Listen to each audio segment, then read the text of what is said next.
ભરૂચ સ્થિત સેવા યજ્ઞ સમિતિ અને પોલીસ ડિપાર્ટમેન્ટના સહિયારા પ્રયત્નોથી મધ્યપ્રદેશના વતની શિલ્યાબેનનું 3 વર્ષ પછી એમના પરિવાર જોડે સુખદ મિલન કરાવ્યું હતું. મધ્યપ્રદેશ ઝારખંડ બોર્ડર પર આવેલા અનુપપુર જિલ્લાના ઉરતાણ ગામના રહેવાસી શિલ્યાબેન એકા ઉંમર આશરે 55 વર્ષ 3 વર્ષ પહેલા ભરૂચ શક્તિનાથ પાસેથી અજાણી સેવાભાવી વ્યક્તિએ સેવા યજ્ઞ સમિતિના રાકેશ ભટ્ટને ફોન કરી જાણ કરતા તેઓ આશરા માટે શિલ્યાબેનને અનાથ ગરડા ઘરમાં લઈ આવ્યા હતા. શિલ્યાબેનને તેમનું સાચું નામ ક્યાંના છે એવી કોઈ જ ખબર ન હતી અને તેઓ મધ્યપ્રદેશની સ્થાનિક ભાષા સિવાય બીજી કોઈ ભાષા સમજી શકતા ન હતા. સંસ્થાના સ્વયંસેવકો શિલ્યાબેનની 3 વર્ષ સંભાળ રાખી અને યોગ્ય સારવાર કરાવી. આટલા વર્ષો પછી શિલ્યાબેને સંસ્થાના સ્વયંસેવક પાયલબેન ગાંધી જોડે વાત કરી પોતાના ઘેર જવાની મનસા વ્યક્ત કરી હતી. એમણે આપેલી માહિતી મુજબ સેવા યજ્ઞ સંસ્થાના કાર્યકર હિમાંશુ પરીખે પોલીસનો સંપર્ક કર્યો હતો.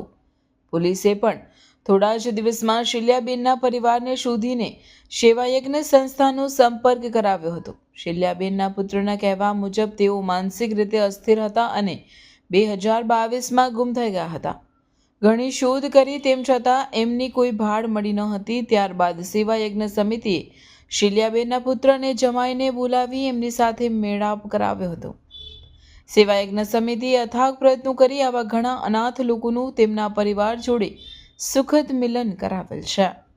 मेरी माँ 3 वर्ष पहले अपनी दिमागी टेंशन के कारण कहीं भटक गई थी और वो पता नहीं किस तरीके से यहाँ पहुँची, हमें भी नहीं मालूम. हम अपने क्षेत्रों में बहुत कोशिश किए कि उनको ढूंढने के लिए. हमें ये भी नहीं पता चल रहा था कि वो अभी मिल भी पाएगी कि नहीं.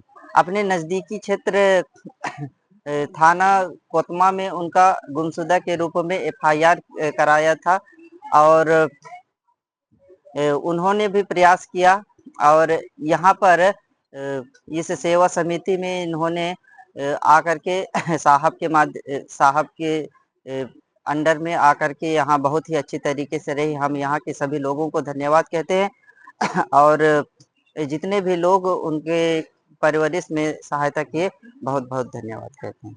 હું હિમાંશુ પરીખ, સ્વયંસેવક સેવા યજ્ઞ સમિતિ. સંસ્થાના અનાથ ગરડા ઘરમાં વૃદ્ધ નિરાધાર પીડિત પ્રભુજીઓ આશરો લેવા આવે છે, જે મુખ્યત્વે રોડ પર રજાતા હોય, રેલવે સ્ટેશન, બસ સ્ટેન્ડથી અથવા તો હોસ્પિટલોમાંથી જેનું કોઈ નથી હોતું તે પણ અહીં આશરો લેતા હોય છે. 2022ના અંતમાં ભરૂચના શક્તિનાથ એરિયામાંથી કોઈ એક બેન આમ ફરતા હતા, જેને કશી જ ખબર નહીં પડતી હતી. તો તેઓ કોઈ સેવાભાવી માણસે રાકેશભાઈ ભટ્ટને કોલ કર્યો હતો અને રાકેશભાઈ એને અહીં આશરો માટે લઈ આવ્યા હતા. શરૂઆતમાં એમને પોતાની કોઈ જાણકારી નહીં આપી હતી, પણ સમય જતા જતા કદાચ એ માનસિક રીતે સ્વસ્થ થતા ગયા હતા. તો એમને અત્યારે અમને અઠવાડિયા પહેલા કીધું કે ભાઈ મારા ફેમિલી છે. એટલે અમે એની સાથે તપાસ કરતા એ કહેતા હતા કે યુપીના છે, પણ પછી એમને પૂછ્યું કે ભાઈ તહેસીલ કે કયું, તો એને જે પ્રમાણે બતાવ્યું તો એ ઉરતાન અન્નપુર કરીને MP માં છે, ઝારખંડ MP ની બોર્ડર પર. ત્યાંના એ નીકળ્યા. ત્યાંના અમે પોલીસનો કોન્ટેક્ટ કર્યો ત્યારે ખબર પડી કે ભાઈ એ ત્યાંના છે અને આજે એમનો છોકરો અને એમનો જમાઈ એમને લેવા આવ્યા છે. અને એમના કહેવા પ્રમાણે એ 3 વર્ષ પહેલા થોડા ડિસ્ટર્બ થવાને કારણે ઘરથી ક્યાં જતા રહ્યા કંઈ જ ખબર નહીં હતી. એમને પોલીસમાં પણ બધી FIR ને બધી ફરાઈ, પણ એમને આશા છોડી દીધી કે હવે મારો કોઈ પરિવાર બને. પણ આજે સંસ્થાના પ્રયાસોએ આજે માજીને એમના પરિવાર જોડે મિલાપ થયો છે.